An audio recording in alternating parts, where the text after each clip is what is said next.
Welcome to Burlap Teachers. Enjoy the video. You start by confirming the exact processor model and your operating system version so you get the correct driver. Once done, create a system restore point or full backup to roll back if needed.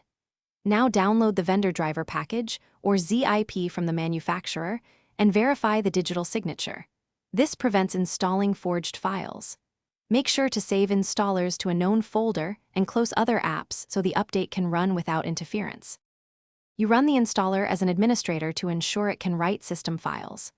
During setup, choose a custom install if you only want the CPU driver and not extra utilities, because fewer components reduce risk.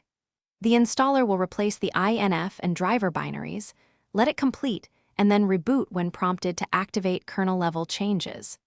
After reboot, open Device Manager, expand processors or system devices, and confirm the driver date and version match what you installed.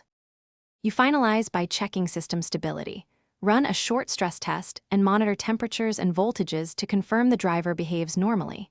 If you see crashes or performance loss, make sure to roll back via Device Manager or restore your system point immediately to prevent data corruption. If problems persist, collect Event Viewer and Setupapi. Dev. Log entries and note timestamps. These logs let support or forums pinpoint mismatches or missing dependencies.